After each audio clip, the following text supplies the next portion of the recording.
Welcome to Paranormal 411, coming to you from an undisclosed location deep within the Appalachian Mountains, with your hosts David Reagan and Jason Scott, bringing you the unknown. You're listening to Paranormal 411.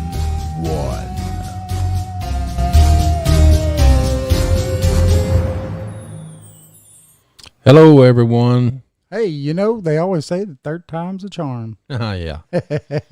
We're your host again, Jason Scott, David Reagan. Welcome to Paranormal 411.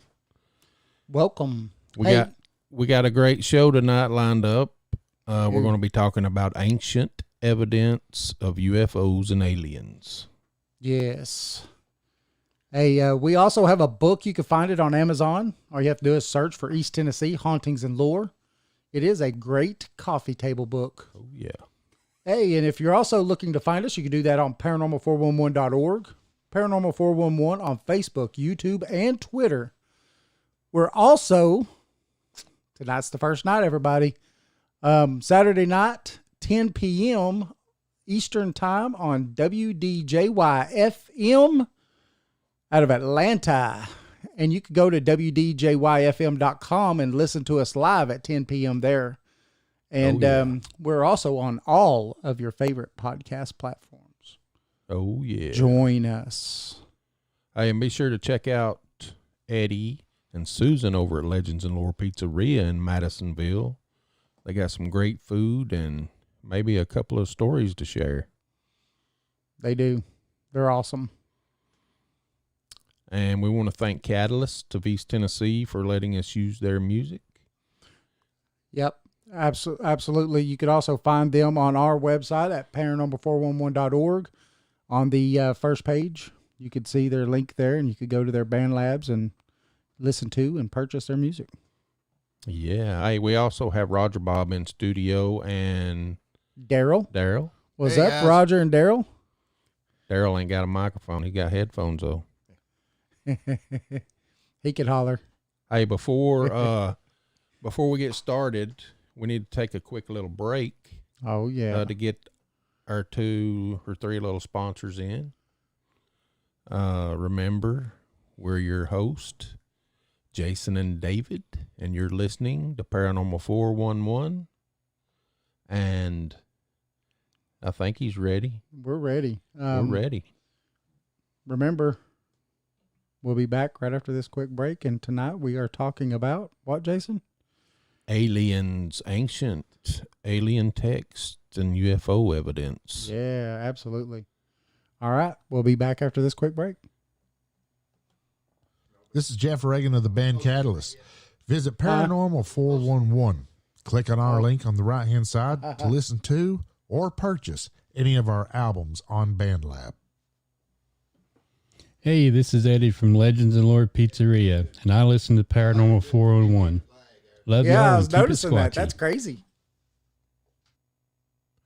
In a world on the edge of oblivion, go to paranormal411.org for all of your paranormal, extraterrestrial, and cryptid needs.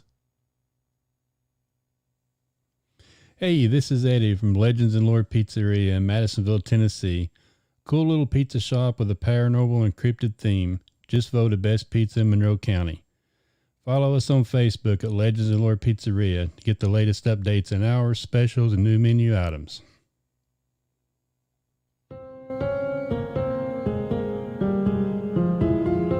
Thanks for listening to the show.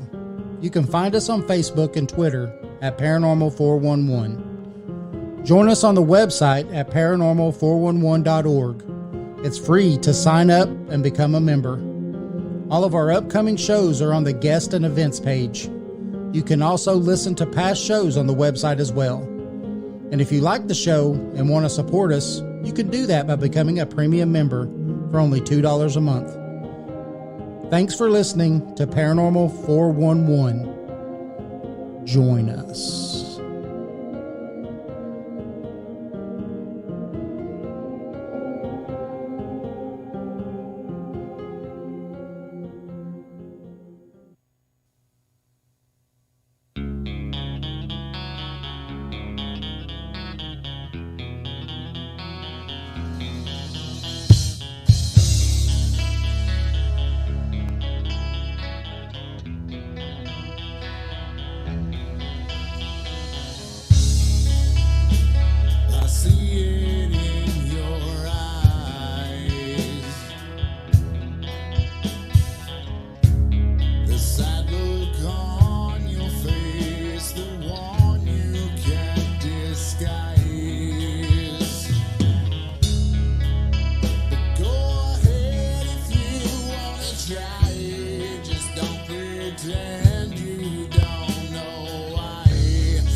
right.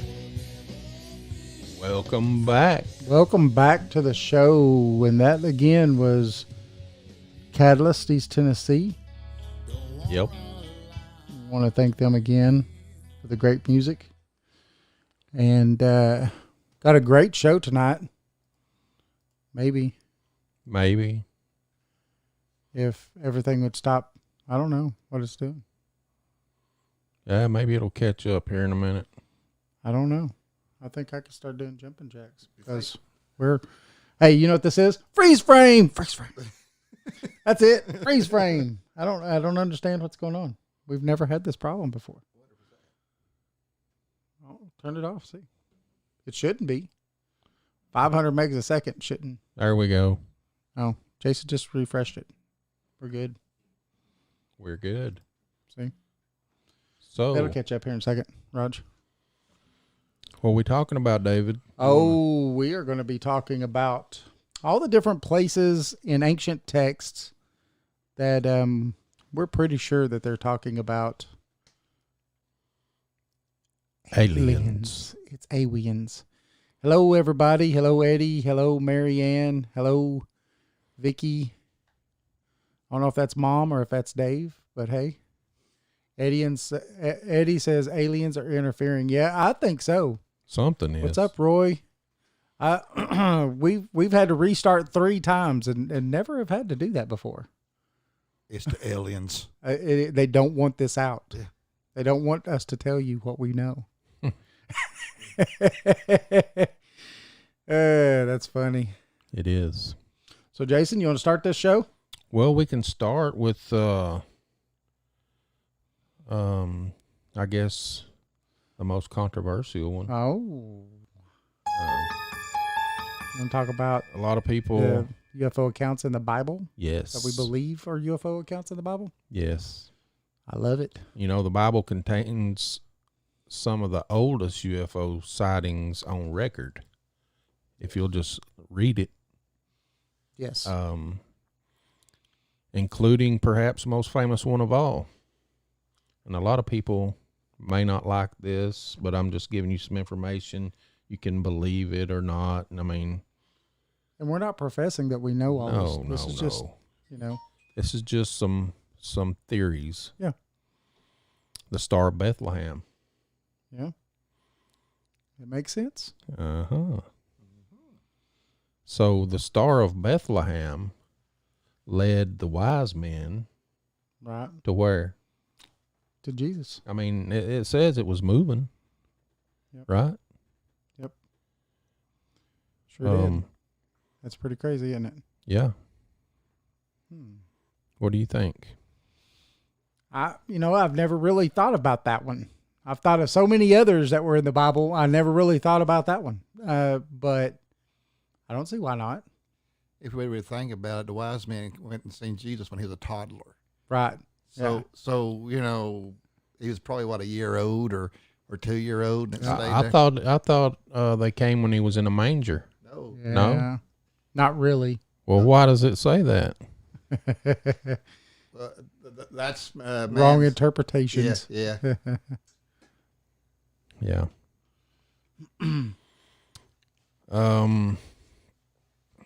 You think it was a flying saucer? What, the Star of Bethlehem? Yeah. Could have been. I can't say no. I definitely wasn't there to see it. So, but I mean, it is funny how it sat there in one spot for days and days and days and days. Stars don't do that. They move across the sky. And also what we were saying too, it's a UFO, Unidentified flying object. Right. Yeah. Right. Yeah. It's unidentified. It was definitely in the air. Yeah. So it does meet the criteria of UFO.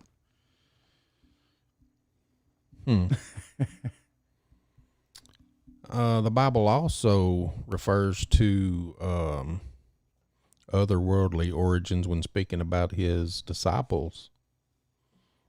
Right? Yes. He says they are not of the world, even as I am not of the world. That's in John chapter 17, verse 16.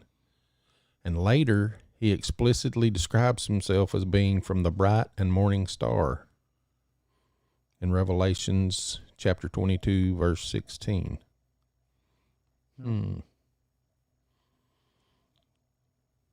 This is a touchy subject, I know. It is, but keep going. But that's just a tip. Hey, Susan. The tip of the iceberg. Yeah, we're just barely even getting started. So, You wanna add anything or say anything? 'Cause no, I think you just keep on going, Jason, because I think when we start getting into more stuff here in just a minute, then we'll have a lot of stuff to discuss. yeah, We've got so Roger here. We've got Daryl here. There's There he also is. depictions in art. A lot A lot of them. of depictions, yeah, and a lot of things in the Bible that I'm sure we're going to be talking about also, as far as Ezekiel's wheel within a wheel, Oh, yeah. and like Roger was talking about the angels with 4 faces and 4 all this stuff. So I mean, I'm sure.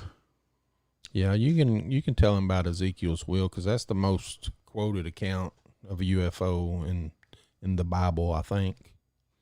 Right. Well, I mean, let me have to look it up where it is here, because we've got. Let's just get to that here in a minute when we get to it, because we've got so much stuff here. We have this one here where it talks about. No, this is it. Yeah, that's This it. is it right here. Ezekiel chapter 1, verse 4 reads, "And I look, and behold, a whirlwind came out of the north, a great cloud, and a fire enfolding itself, and a brightness was about it, and out of the midst thereof as the color of amber, and out of the midst of the fire." Hmm. And this happened when he was captive. Yes. He was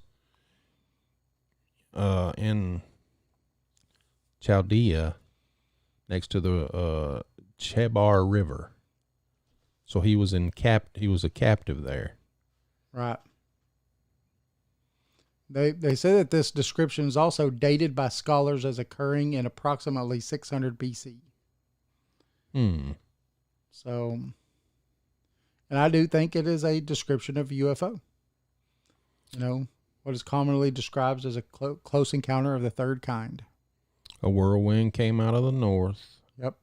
a great cloud, and a fire enfolding Folding itself. And a brightness was about it, and out of the midst thereof the color of amber. Out of the midst of the fire. Yep. Yes. Sounds like it was seeing amber lights, and they're like, "Wow, look at this." It was folding into itself. It was folding up. Would look like that if it was coming, out of 4-dimensional space into 3-dimensional space. It'd look like it's folding. You ever seen it on like a helicopter when it flies through smoke? Way the smoke will Mhm. rise up and turn. Yep. That's Back into the. yeah, that's kind things, of kind yeah. of like what it was describing there. Yeah. Yeah. Yeah. Virgil Kane says, remember a movie called Angels with Dirty Faces? I don't know if I've Never. watched that. Yeah. Hello in England. Hey, from Manchester. Hello, That's Virgil. Virgil from Manchester. How you doing? I don't know if I've watched that movie, Virgil. Angels with Dirty Faces. I'm gonna have to look that up now. So after the exodus of the Jews from Egypt, Yes. led by Moses, there are a lot of descriptions of UFOs which seem to have often accompanied them. Yes. The scribes writing the Bible did not use the kind of terminology that we use. They didn't know. Well, technology Yeah, might as well have been magic or something. I mean, I could see it. they would refer to the clouds and stars with the properties of high-speed movement and flight control, as well as fiery chariots Right.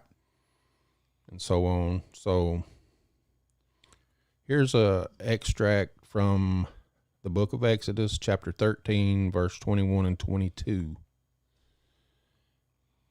And the Lord went before them by day in a pillar of cloud to lead them along the way, and by night in a pillar of fire to give them light, to go by day and night.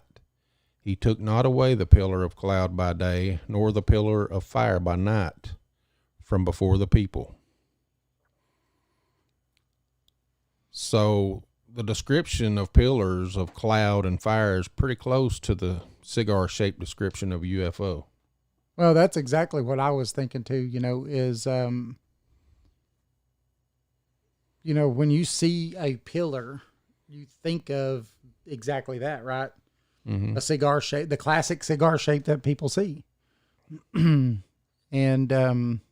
that's one of the things that I've seen over the years that made me think that that's what that was. Because, I mean, it was there for the whole time they were in the, wandering in the wilderness the whole time. For 40 years. 40 years. So what if you seen a wheel, look like a wheel, inside a wheel, spinning? Uh-huh. Would that not be a flying saucer? Classic UFO. Yeah. Yeah. Yep. There's something like that, like the Disneyland. It's like the four bands or two bands. One's going this way, one going around. Mm-hmm. It's kind of like a wheel. Mm-hmm. Also, it's kind of like one of those amusement park traction rides you get in. It spins you all different Kind ways. of like a gyroscope too. That's yeah. Yep. Yeah. Yep. A gyroscope would be kind of like at a wheel within a wheel. It's what keeps it stable. Yeah. That gyroscopic movement. So this next verse is in 2 Kings chapter 2, verse 11. And it says, it came to pass as they, which was Elijah and Elisha, Elijah. Yeah. still went on and talked, that behold, there appeared a chariot of fire and a horse of fire, and parted them both asunder, and Elijah went up by a whirlwind into heaven. Now, what does that tell you? That's an alien abduction. That's a full-on abduction. They didn't take Elisha, they took Elijah. That's it. Yep. They Elijah. separated them, Yep. and they took him. By what? A whirlwind. Yeah, and Elijah was one of the people in the Bible that didn't know death. Right. Yep. Never knew death. Never died. Yep. So went somewhere with whoever. He's on Beta Capsulon or something.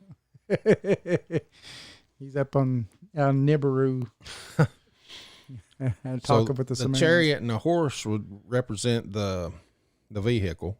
Yeah, because I mean that's the common motive vehicle, so that's would make sense of what they would call it. Yeah. It's moving. It came down. Fire. Of course, horses can't be on fire. No. Maybe. They wouldn't be picking no one up and take them into the air. So the whirlwind suggests that there was some kind of vortex or Blue tractor beam. Beam something. me up, Scotty. Something of energy. Yeah. I mean, this is all sounds like UFO to me. Abduction. Yeah. Oh yeah. I think so. What do you think, Daryl? I think so. Daryl thinks so.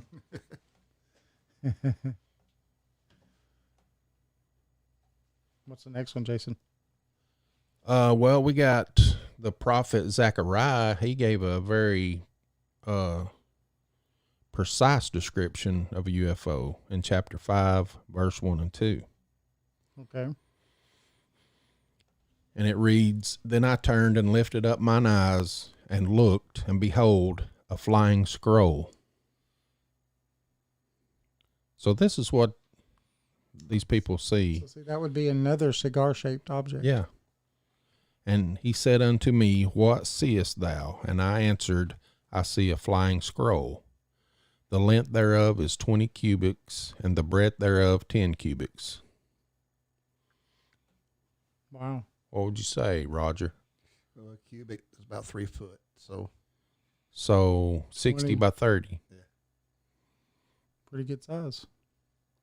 That would be another cigar-shaped type object. Be a little bit bigger than a minivan, wouldn't it? Yeah. Might be a large Tic Tac. Yeah, maybe. Maybe it is. That's pretty crazy. You got any? Well, there's one here that is.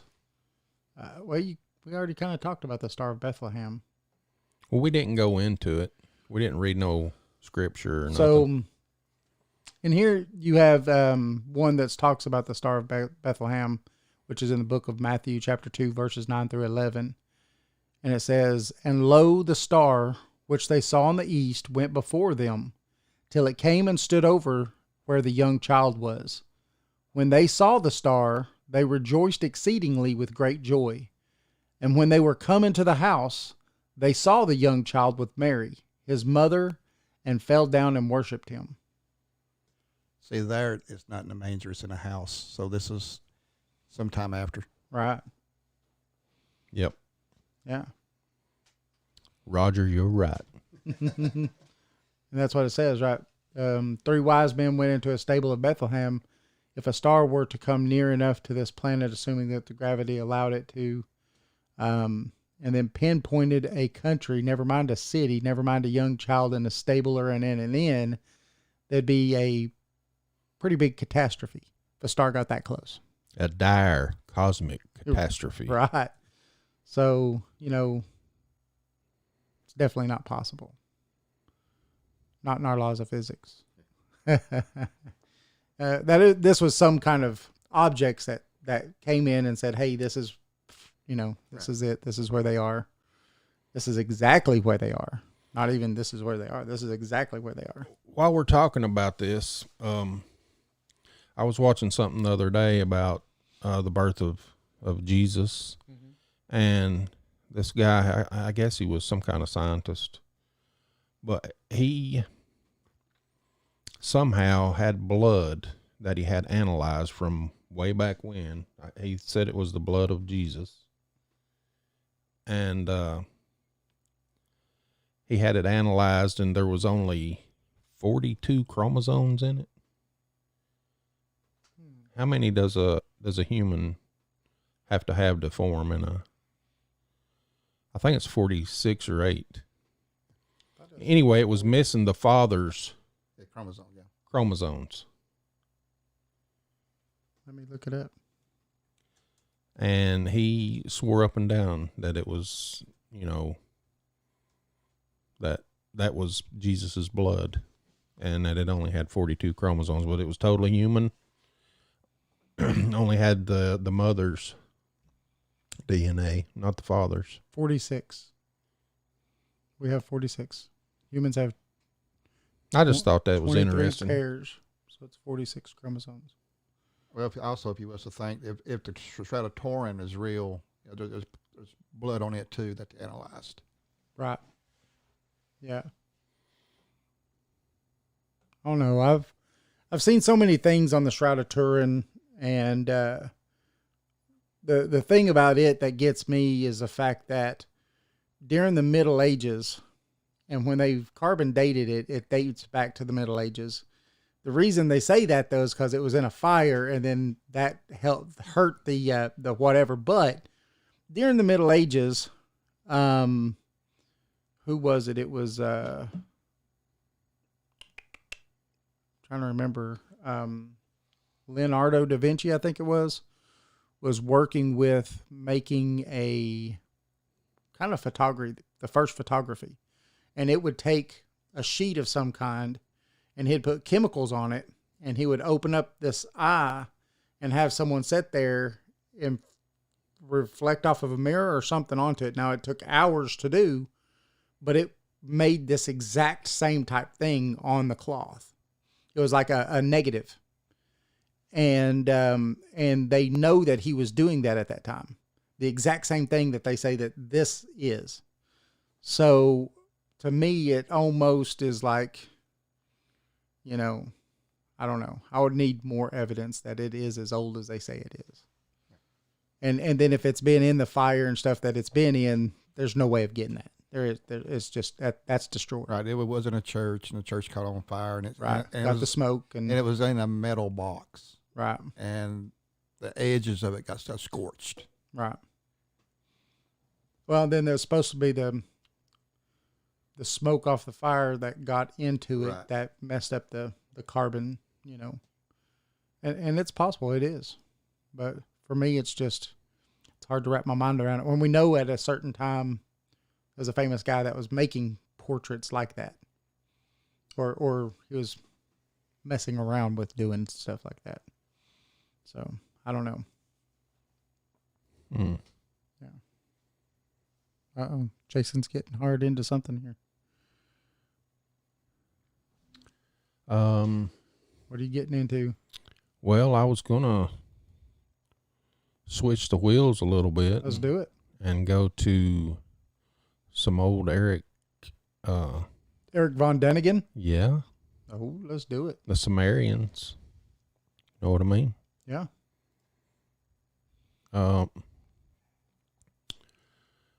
Let's see here. Let me find it again. Uh-oh. What time is it? We could go to a break. Let's go to a quick break. Yeah.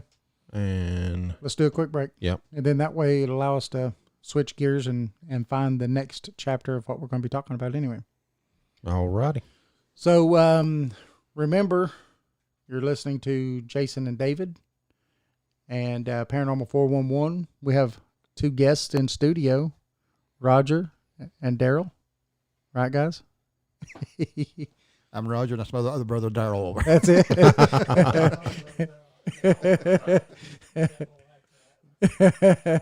Remember, we have a book on Amazon. You can search for East Tennessee Hauntings and Lore. It is a great little coffee table book. You can also find us on paranormal411.org, 411 on Facebook, YouTube, and Twitter. Now, remember, tonight at 10 p.m., we are on WDJY-FM. You go to WDJYFM.com and listen to us live. Well, we won't be live, but it was a recording of one of our live shows. Yes. But we will be tonight, and it will be one of our good shows too. So definitely join us.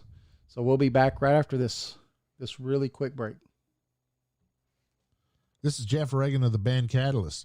Visit Paranormal 411. Click on our link on the right-hand side to listen to or purchase any of our albums on BandLab. Hey, this is Eddie from Legends and Lore Pizzeria, and I listen to Paranormal 401. Love y'all and keep it squatchy. In a world on the edge of oblivion, go to paranormal411.org for all of your paranormal, extraterrestrial, and cryptid needs.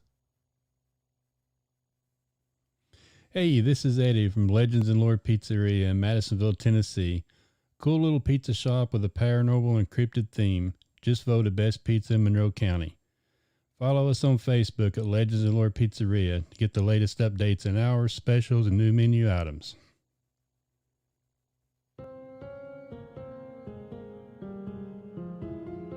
Thanks for listening to the show. You can find us on Facebook and Twitter at Paranormal411. Join us on the website at paranormal411.org. It's free to sign up and become a member. All of our upcoming shows are on the guest and events page. You can also listen to past shows on the website as well. And if you like the show and want to support us, you can do that by becoming a premium member for only $2 a month. Thanks for listening to Paranormal 411. Join us.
Okay, it's over. All right. Woo! We just love that song so much, we just had to play it all. Let the whole thing play. Look, So- we got a ghost on the I screen. see that. It's right here. What's up, Ghosty?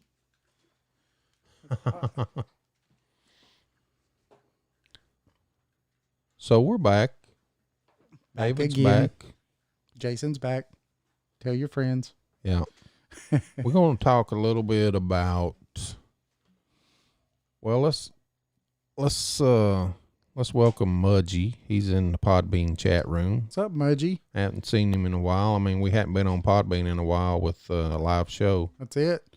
Over on YouTube and our Facebook, we've got Susan and Virgil, and we've got Eddie, and who all else is on there? All kinds of people on there. Everybody that's talked anyway. Hey, Virgil's heard that a cigar-shaped object was seen at the White House, over the White House, when Bill Clinton and Monica Lewinsky were there. I'm sure. I'm sure there was a cigar there. Yep. Hey, you got to define that. Define what is. I think that almost got him impeached. That cigar did. So, how many people know Eric Von Daniken? I know him. No, know him. David knows him. So he's one of the biggest proponents of this ancient alien theory. Yeah. Oh, yeah. He probably started it. He's one of them, I think. He's pretty much the godfather of. They've tried to say he wasn't qualified enough to say what he was saying and everything, but I think he was. He's the foremost authority on the Sanskrit text, right? One, yeah. I mean, his books are pretty fantastic. I've read quite a few of his books. So his interpretation of the book of Ezekiel, which we've talked about Ezekiel and the wheel, that he reversed the entire thesis of a NASA scientist's book aimed at disproving his claim. What do you think about that?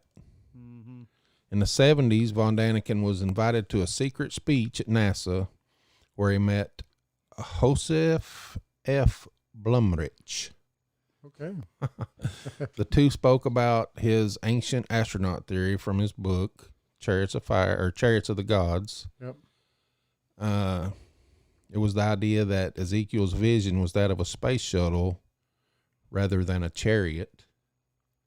So the conversation led Blumrich on a mission to disprove Von Daniken, seemingly his absurd theory. So he did some research of his own and started writing a book. Whoa. However, where'd it go? However, the evidence was overwhelming and he had an epiphany. Uh-oh. Epiphany. Ezekiel was undoubtedly describing an advanced spacecraft. Blumrich even used Ezekiel's description of the craft to patent his own version of a omnidirectional wheel. Gyroscope. Yeah. That'd be a gyroscopic. So Ezekiel is a key figure in Judaism and is also prominent in the other Abrahamic biblical texts. Yep. Ezekiel was brought to Babylon in the first captivity of Israel and is described as a prophet. One of the interesting characteristics of the book of Ezekiel as a biblical text is that it is written using the pronoun I, clearly showing it being written by him. Yeah. It's a first person account.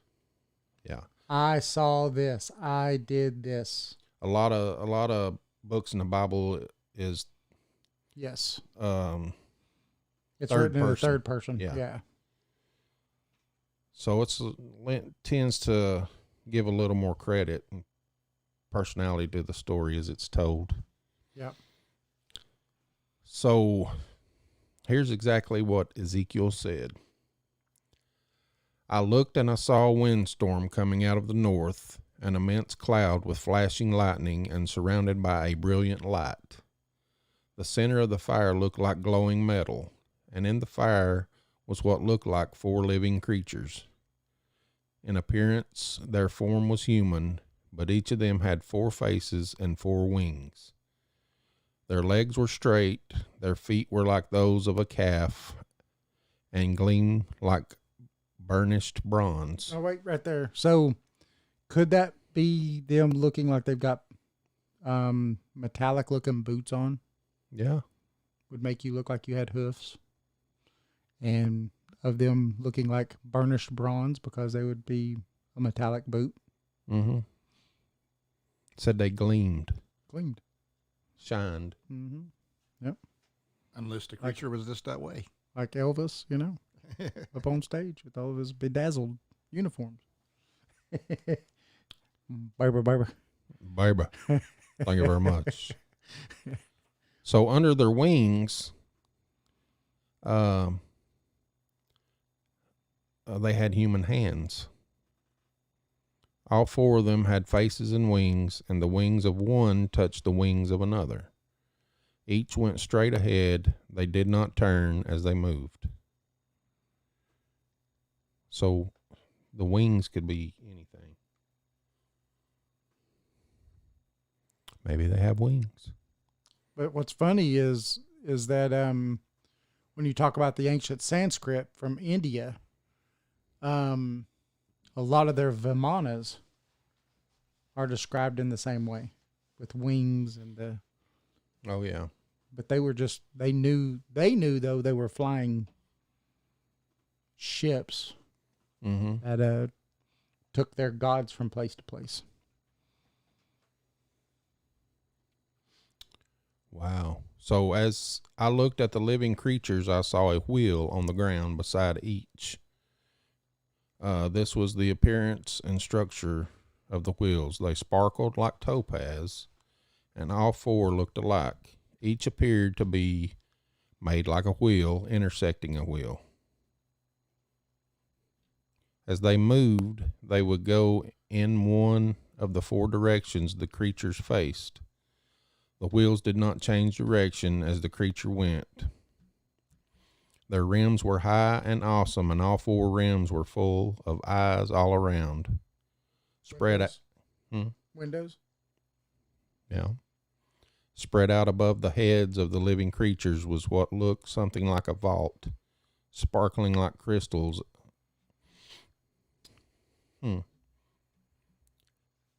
Crazy. Yeah. So these creatures with the likeness of man then take Ezekiel with them in their craft, bringing him to the temple on top of the highest mountain. During his flight there, Ezekiel mentions feeling the hand of God on him, which could be interpreted as the force of gravity or G-forces There you go. Yeah. Feel felt when lifting off. Feel like it's holding you down? Sure. Yep. I can see that. Yep. What do you think? If you didn't know what G-forces or gravity was, you know, faster you go, the more it sets you down in your seat. Mm-hmm. Anybody's ever been in a fast car knows that feeling. Gas it. Woo! So Eric von Daniken says he believes there are other Bible verses that fit into this ancient astronaut theory, including some that hint at some similar temples or landing areas. Much like the one Ezekiel was brought to, there's a temple known as Chavan de Hontar, and it's found in Peru, sitting thousands of feet high on a mountain from a culture of which little is known. It's decorated with winged figures, sculpted heads that appear to be wearing helmets, and von Daniken says he believes these to be similar origin of the things described by Ezekiel in the Bible. What do you think? I think it's possible. I mean, if you could fly and you go from place to place, then visiting other people on this planet wouldn't be nothing. No. Nothing. I mean, that'd be a easy day ride. For them, probably Easy. wouldn't even be a day's ride. Minutes. I mean, we've got planes now that could go from the U.S. to the U.K. in 2 or 3 hours. I think 5. Yeah, it's just because I think they're suborbital, so they go almost into outer space and come back down, and then they're there. They're doing like Mach 2, Mach 3 or something. Yeah. If we could do that, that wouldn't be nothing for these kind of airplanes. For sure. Now, ancient Sanskrit from India also tells us about visitations from UFOs from about 4000 BC. And now they, unlike anywhere else that you see, they actually call these things their gods, and these are just their, modes of transportation that they use. They don't say that they're godly airplanes or anything like that. They actually have names for them. They call them Vimanas. Now, some scholars say that there's a mass of fascinating information about flying machines, even fantastic science fiction weapons that can be found in translations of the Vedas. They are ancient Indian epics and other ancient Sanskrit texts in the Mahabharata writings. There is notion of divine lighting and ray weapons, even a kind of hypnotic weapon, and in the Ramana writings, there is description of Vimanas or flying machines that navigated at great heights with the aid of quicksilver and a great propulsive wind. These were space vehicles similar to the so-called flying saucers reported throughout the world. Yeah, and these things, Vimanas look pretty neat. And the Vedic texts and stuff are pretty neat to read, but They even describe every part of them. yeah. Oh, they have them broke down like a manual on how to put one together. It's pretty crazy. Yeah. The Ramana describes a beautiful chariot which arrived shining, a wonderful divine car that sped through the air. In another passage, there's a mention of a chariot. There's that word chariot. Seen sailing overhead like a moon. The references in the Mahabharata are no less astounding. Bhima flew with his Vimana on an enormous ray, which was brilliant as the sun and made a noise like the thunder of a storm. That'd almost be like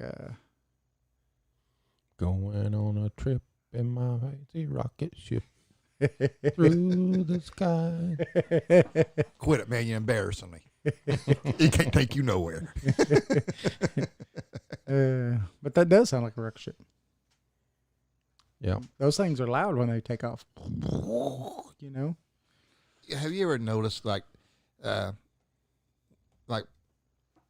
through the years, how like people used to describe UFOs, like they would scorch the ground, they would blacken the ground. Now they don't blacken the ground; they just leave like a crop circle. I mean, is the alien technology getting better from using, I guess, gas propulsion to now they're using, I guess, magnetic? Yeah, I don't know. I know that depending on the time, like you're saying, how far back, a lot of things have changed because, there was a time where most of them were disc shaped like a saucer, hence the term flying saucer. And then people started seeing the swept wing design. So like our today's stealth bombers Now and stuff. And now it's just a triangle. And now you're seeing triangles, Tic-tacs. tic-tacs. Yeah. You're Flying seeing scrolls. people do still every once in a while report seeing the cigar-shaped ones Yeah. still Yeah. to today. But what they're seeing, a lot of these people are starting to see, are these huge craft that are miles across, that blank out huge portions of the sky at nighttime. The mothership. Yeah, just these big old things. And so I don't know. I mean, because there is the Zamora case is one of them where they had, scorched plants and stuff, and then also where it landed, it left indentations for the Yes, landing right, gear yes. and all of that stuff. So there is. Also, there've been reports of people, being like burnt. Tons of them. Yeah. You have radiation burns Right. that come from a lot of it. People that will get, What was the couple back in the 60s? yep. Uh, That was Betty and Betty and Barney. Barney. Yeah, Hill. yeah, Betty and Barney. Yeah, and I mean, They had was she their niece that was on? Yeah. Yeah. But yeah, they were one of the first really big cases. And they had some crazy stuff that happened to them besides the burns and the different things like that. But then, I think they were sick for years. yeah, they had a lot of stuff that happened to them. Plus, once they got put under, they found out that they were abducted and all kinds of stuff like that. They were one of the first abduction cases too. So it was pretty crazy. What do you think, Jason? Yep. Over the years. Now, someone has a story. Would you like to tell a story? He has a story, and it happened just right here in Loudon, Tennessee, Oh, to his sister. We won't say any names or nothing, but Daryl has an awesome story to tell, and this ride happened just down the road from here, just on the other side of where you go fishing on 72, where you pull off to go fishing, just on the other side of there, where the Indian burial mound is, where they've got that road down there, and they're going to start Oh, yeah, building yeah, houses, yeah, but they yeah. didn't build them. It happened right there. It's probably been 10 years ago now. And my sister and her son, which was probably 5 at that time, they come into the house, and the littlest one runs in. He's looking for a BB gun. My father, he said, "What are you looking for a gun for, son?" He said, "Just in case some of them guys got off that ship." They said they was traveling up highway here in Loudon County, Yeah. Tennessee. And they look off to the left or the right coming up through there, and they thought it was a rock concert. The thing was lit up, and they said it looked like it was 3, 4, maybe stories high, but it was pulsating lights. But it said the weird part about it is like the light wasn't getting out to the road, and that's probably maybe 150 yards Yeah. to where the craft was at. And said they slowed completely down. There was no traffic on the highway at that time, and said that craft tilted back, which was triangular shaped.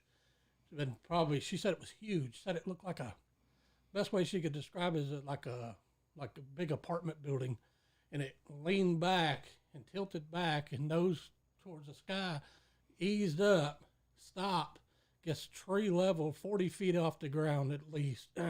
And she got scared at that point. She starts driving, and the craft goes over and goes right over the vehicle. And the only light that was on at that time was just one light underneath that was pulsating. But when she first saw it, looked like, like an apartment building. There was 3 or 4 stories, and they was all pulsating. And when it went over the vehicle, she don't know if it was where she nearly passed out when it went right over her vehicle, or the power from her vehicle like surged down, and said all at once it went like towards the north, and just no sound whatsoever. Windows down on the car, said just gone, just gone. No sonic boom, no nothing, gone. And she's afraid to tell that story to this day. Yeah. Everybody's Yeah. thinks she's crazy, Right. of course. Right. But the kid, even he was the one that seen it first, and then she stops in the middle of the highway. There's no traffic on the highway. Yeah. And there it was, and no one else seen it or anything else, or they're not saying they seen it. Right. That's all I've got to go on. That's a fantastic story, Well, though. it was something. The And little that's one just still right talks about it. here. Yeah, I had a landlord. He was mowing Prospect Church down there, about the same area. Oh, yeah. And he said that this big triangle shaped thing come over top of. He called it the mothership because he said he's been abducted. Huh. And he said it made some kind of 90-degree angle turn over the church and the graveyard and just zoom, gone. Might have been the same day. 12 years ago, something Yeah. like that. It's maybe longer. That's weird. Mm-hmm. Even Indian burial ground being there. Yeah. That's right there where that Indian burial ground's at. Yeah, and it was doing it right at the Indian burial ground, which is even crazier. Hmm. That's fantastic. Yeah. That's hilarious. Do the Monty Brown. It was night. You know, The temperature dropped 10 degrees. You know, there has been Crickets stopped videos cricketing. of like lights on the Temple Mount in Jerusalem. Yeah. You know, I mean, Yeah, Lights I've seen come that down. video. Just, yeah, I mean, UFO. yeah. Oh, absolutely. I mean, as we say, UFO, unidentified flying object. We're not saying that it's spacecraft, angels, whatever. It's a unidentified flying object. Yeah. It definitely is unidentified. Unidentified aerial phenomena. Yeah. No. Hey, Sherry Michaels Perry, how you doing? Over here in Podbean, we have South Ozman. What's up? He said the Belle of Germany was powered by Mercury. Oh, the Die Glock. Yeah. And also I think those Vimanas were powered by Mercury too. Well, you know, and that's what they talked about, them being powered by what they call it here, because I just said it just a second ago. Hold on a second. Dun, dun, dun, dun, Dun dun dun dun. I sit there and just actually talked about it. But they said something about that, about it was powered by, they called it something else, but I think that they think of it as Mercury. There were 31 parts of the machine, and it included a photographing mirror on the underneath. And the text also says there was 16 kinds of metal that are needed to construct the vehicle. But only 3 of them are known to us today. The rest of them they're not translatable. English sucks is what they're saying.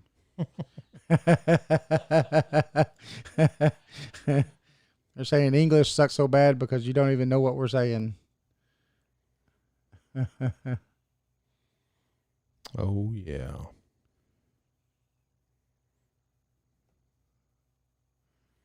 Yeah. I know I sat there and read it, but I can't find it again. So it's just not going to happen. No? No, it's not happening. So now there's a passage in the Ramayana. I'm thinking I'm saying that right. Ramayana. It's easy for you to say. That's it. Maybe. I know I'm butchering it because Ramayana. Ramayana. Ramayana. That's it. That's it. It says the That's how I pronounce Poop it. spaka. Poop Spaka car that resembles the sun and belongs to my brother was brought by the powerful Raven, an aerial and excellent car going everywhere at will. That car resembling a bright cloud in the sky, and the king got in, and the excellent car at the command of the Raghara rose up into the higher atmosphere. That's pretty crazy, right? Yeah. So now the Mahabharata, which is an ancient Indian poem of enormous length, we learned that an individual named Asura Maya had a Vimana measuring 12 cubits in circumference with 4 strong wheels. The poem is a veritable goldmine of information relating to conflicts between gods who settled their differences, apparently using weapons as lethal as the ones we're capable of deploying today. Apart from blazing missiles, the poem records the use of other deadly weapons. Idria's dart, operated via a circular reflector, then switched on. It produced a shaft of light, which then focused on any target, immediately consumed it with its power. It sounds like a laser. Mm-hmm. I mean, that's what it sounds like. In one particular exchange, the hero Krishna is pursuing his enemy Salva in the sky when Salva's Vimana is made invisible in some way. Undeterred, Krishna immediately fires off a special weapon, and it says, I quickly laid on an arrow which killed by seeking out sound. Isn't that crazy? So we have heat weapons, right? They can lock onto heat signatures. They had one that could seek out sound. Pretty crazy. So here's another one that was in the Mahabharata.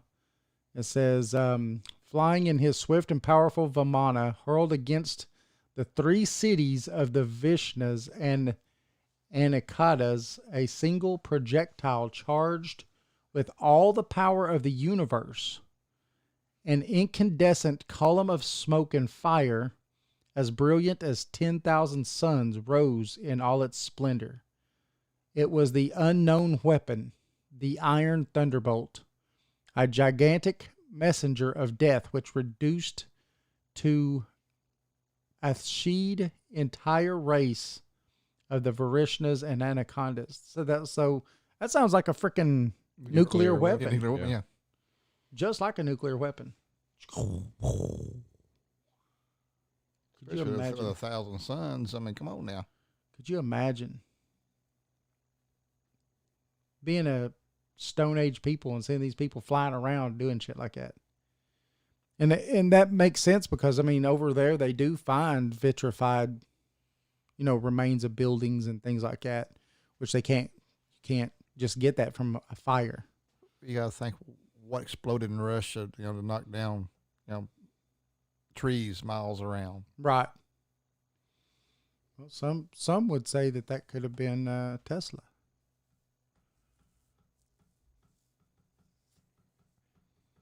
The same time that happened over there, Tesla fired off his death ray.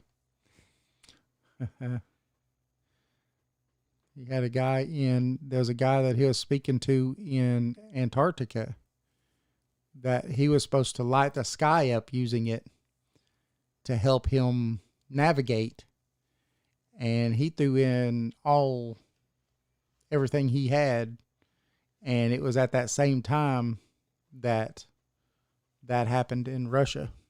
Yeah. It happened at the same exact time. And so it's possible. So about the Mercury's next.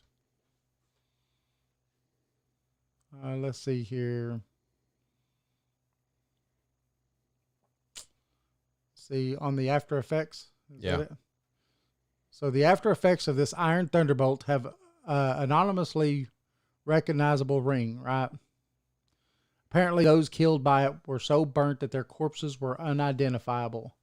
The survivors fared little as it caused their hair and nails to fall out. Wait, what caused that? I don't know. what caused it. Radiation. Oh, that's what it is. It's radiation, right? Perhaps most disturbing and challenging information about these allegedly mythical Vimanas in the ancient records is that there are some matter-of-fact records describing how to build one. In their way, the instructions are quite precise. In the Sanskrit, You will not say I that am word. not saying that word. Samarana Anga Sudha Radhahara. What you just said. Yeah. Twice on Sunday. It is written, strong and durable must the body of the Vimana be made, like a great flying bird of light material. Inside, one must put the mercury engine with its iron heating apparatus underneath.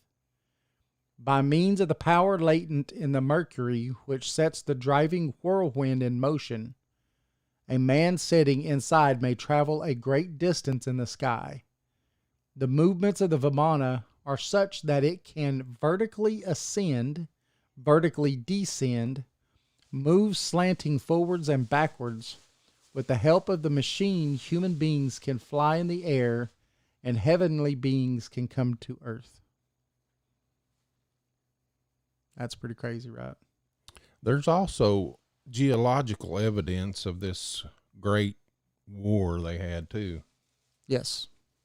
I don't know exactly what it is, but I've heard. Well, it's vitrified. They've got remains that are vitrified of buildings and stuff. So turned to glass, Yeah. which takes something more than just the buildings catching on fire. I mean, a lot more, and stuff like that. And I know that they have also said that the radiation in those areas are a lot higher than natural radiation, quite a bit higher than what natural radiation would be. Yeah. And this is after 5,000-6,000 years ago or so. India is a mystical place. It is. It is. Yeah. Yep.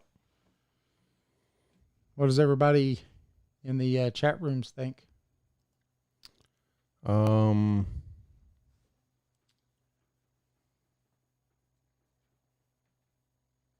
Said you got expert pronunciation, David. Well, thank you, Mudgy. It's the many years of failing. I taught him well. I taught the young grasshopper well. Justin Decker. What's up, Justin? So frequency based. Element 115. Yes, Justin. I think that's awesome. What else does it say? Someone's trying to demonstrate it. That's right. See, even Justin says it. He was trying to demonstrate it, and that's when that happened in Tunguska.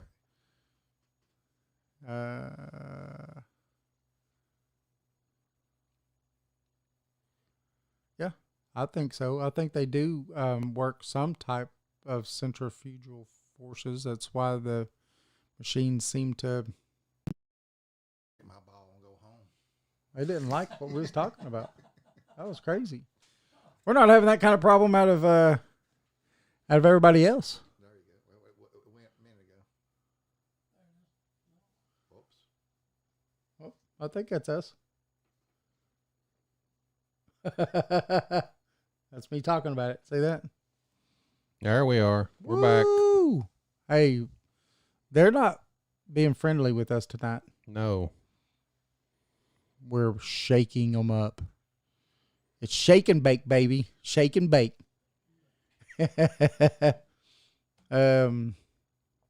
Hey, remember everybody, in about 30 minutes, 30 minutes. our new show that's on the radio is going to air. And hey, Justin, you're definitely going to want to check it out, buddy, because it's you. Yeah. But yeah, I mean, What's the radio station? WDJYFM.com. .com. WDJYFM.com. That's it. Yep. Uh-oh. I'm getting text messages now. Uh-oh.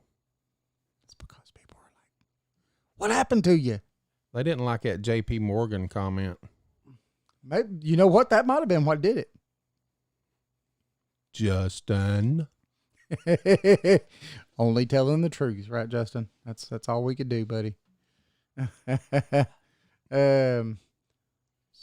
But I'm glad I'm in a underground bunker. that's it. Hey, you know, if we wasn't in this bunker, we'd be in trouble. Yeah. We'd be in trouble.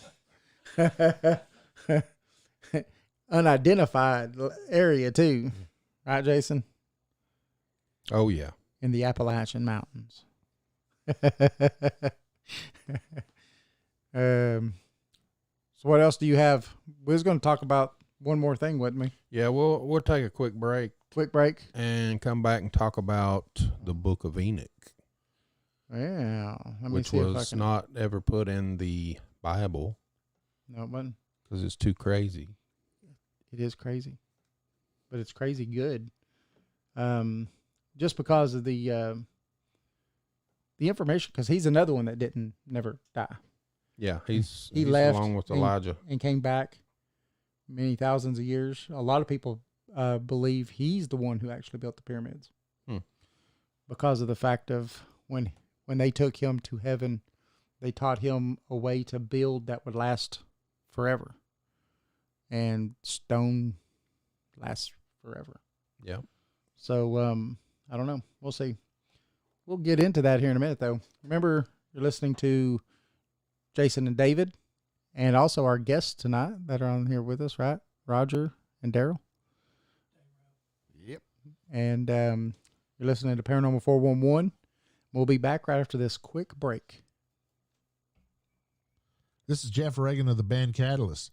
Visit Paranormal 411. Click on our link on the right-hand side to listen to or purchase any of our albums on BandLab. Hey, this is Eddie from Legends and Lore Pizzeria in Madisonville, Tennessee. Cool little pizza shop with a paranormal and cryptid theme. Just voted best pizza in Monroe County. Follow us on Facebook at Legends and Lore Pizzeria to get the latest updates and hours, specials, and new menu items.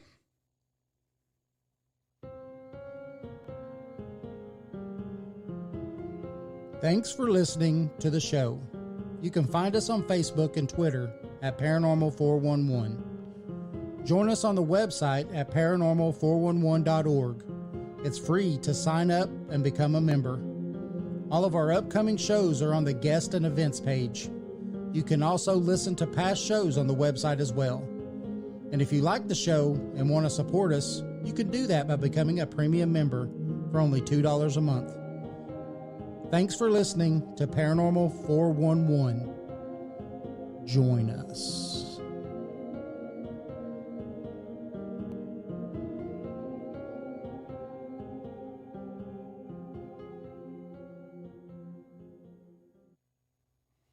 Hey, this is Eddie from Legends and Lore Pizzeria, and I listen to Paranormal 401. Love y'all and keep it squatchy. In a world on the edge of oblivion, go to paranormal411.org for all of your paranormal, extraterrestrial, and cryptid needs.